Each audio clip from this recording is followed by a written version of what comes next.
Originally from the Upper Peninsula up in Iron County, Stanville, Michigan. Moved down here after service in around 60. Grandparents are from Sweden. And my family's from Sweden. My dad came over when he was a kid.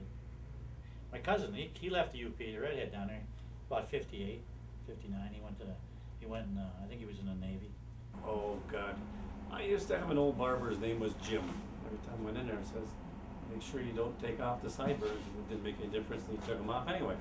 Kind of liked the old guy, and I guess it rubbed off. I've been doing this ever since. But he was a barber before I was, you know, but he never practiced it. Cut a little hair when I was in high school, and then I cut hair in the service while I was there too. So then once I got out, I just had to go and get my license and start working. I had a couple of buddies that were barbers, and they always had spending money in their pocket. And it was a fun thing to do, you know. I started this book back in,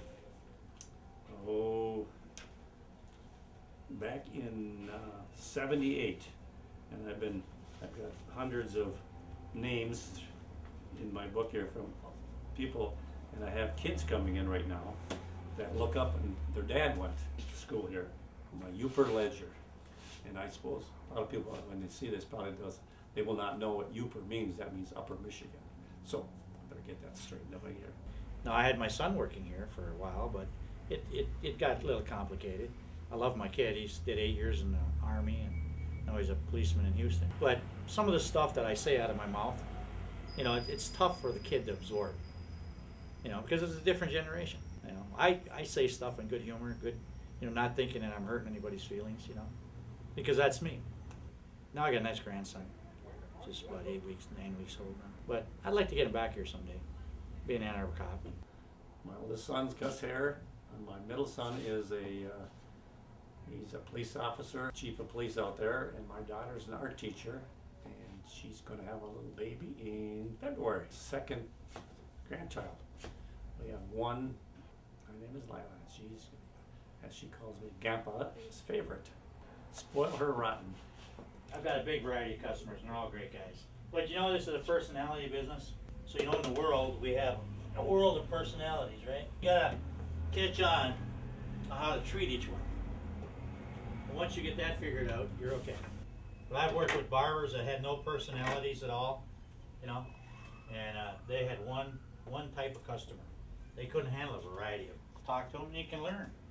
I mean, that's what I've done here from the business school and the law school. I've learned a lot of stuff just by listening and talking to people. And, you know, they're all going out and trying to make their way in life like everybody else is. And, you know, sometimes I can give them some good business advice, you know, and sometimes they give me good advice.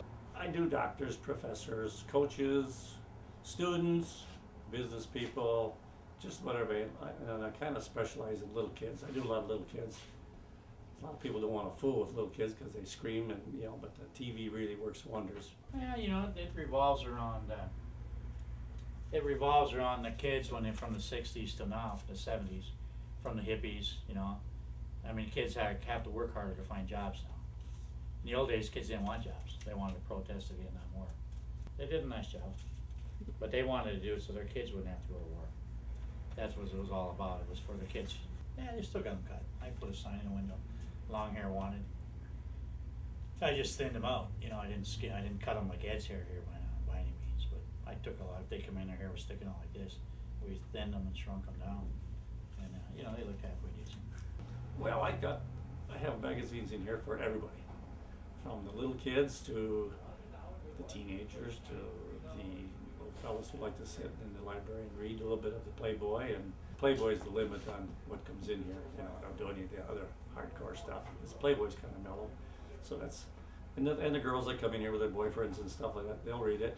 If they don't like it, we just turn the cover over and they don't look at it. I have a little hand in all these years. I had one lady said that she would appreciate it if I didn't have it on when she came in. I said, fine, no problem. You know, she calls, makes an appointment for her boys. I just take it, put them in the back room. And she's all right with it. I've been cutting her boys' hair for probably about 20 years. They're big boys now. Now they read the Playboys. Late February, two fellas walked in here and they looked around. They said, "Yeah, this is kind of a Michigan shop. You know, we're interested in doing a Playboy shoot. Do you mind?" I said, "Hey, I don't care. It's up to you." Yeah. So, April 1st, got a call from Mark, and he says, we want to do a Playboy shoot. I said, oh sure, April Fool on you too. He said, no, no, no. Remember when we were and took pictures? And I says, oh yeah, yeah. Thursday's usually a good day. It's kind of a mediocre day in the week. Why don't you shoot by? He says, no problem. We'll come in next Thursday. So a white van pulls up outside the shop about 9:30, and they come in. They says, well, we're going to put some plexiglass, or saran wrap or something across the front windows. They made a phone call, and about 15 minutes later, 2 girls and the lady come walking in the door. The lady was like a no makeup person, and she combed her hair and put the powder, whatever, you know. The girls were sisters from Dearborn. One was in the business school, and one was at LSA, I believe. And they said, you don't have to go, you stay right here. So I was like the dad to them, you know, they needed to wipe, they had shaving cream on them and stuff like that. So I just helped right along, and they were just like my daughter at home, everybody's outside wondering what's going on in here. And I started getting phone calls from all over. They recognized, I wasn't in it, but they recognized the barber chair and the background and stuff like that. Yeah, razor shapes. Not a lot of barbers will do that around the neck. They got lazy. When that age thing scare came out, oh, you can't cut this guy, you can't, you'll die of age, you know. But the bottom line was, you know, people don't get infected by cutting somebody, you know, or getting spit on. You know, there was a big deal with that for years. They'd rather use the clipper on the neck than have to razor them. So we're kind of a lost art there. But we keep that going, and that's, I'll bet you a third of our customers come back because of that. You know, they get a nice hot lather around the neck. And every once in a while you wing them with the razor and cut them, but it's no big deal. Yeah, and we give face shaves here. Well, I started the candy bowl and giving lollipops and the little kids. Oh God, I've been doing this for 20 years or so. You know, you're not supposed to have any alcohol or coffee or any of that in your shop. That's supposed to be a state law, but then they can have it. Candy's candy, you know. Kids like candy. People, grown-ups like candy. I go through probably about 5 pounds every couple of months or more. Mailman really likes candy. You know, we got more personality, I think. You know, kids come in here because you know, I got through. I was young when I started. You know, I mean, I grew old behind this chair, but you know, I did it nicely. You know, I never got anybody mad, and then I just kept hiring younger guys. You know, I mean, it's just we've got plenty of business for 4 of us. You know, get to see all these people going by and get to know them and stuff like that. So yeah, it's just a good old friendly barbershop. I mean, I love this place. I mean, I love Ann Arbor. I retire. I mean, I'm probably never going to retire. I'm going to be like my cousin down the street. You know, he's going to fall over behind that chair, and that'll be the end of him. You know, and that's probably what's going to happen to me. Yeah.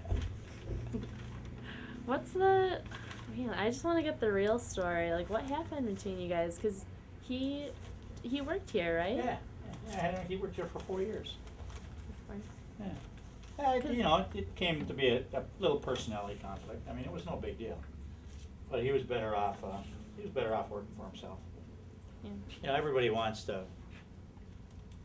Everybody's got their goal in life and what to do. You know, I mean, but the bottom line was it's just people come and go. They want to get their own shop. The best thing that I did for him was I went down there and asked the guy. I said, "Look, you know, I got a barber up there, my cousin. You know." And he ended up buying them out. And that was the best thing that ever happened. But the routine is pretty much the same every day. Come to work and get ready and clean up and cut your hair all day long, talk and get hoarse, and then shut her down at night and go home and get ready to start it all over next day. Politics and religion don't belong in a barbershop. You know, you get into fisticuffs that way, you know. Come in. Red? Yeah, Mr. Coke here. Oh, I thought you said Red Barons. Come in. Do you believe these two are cousins? Don't tell anybody. That's yeah. Yeah, when's the last time you've been in here? What, a week ago? Yeah. Before I worked in here? Yeah, Something like that? somewhere.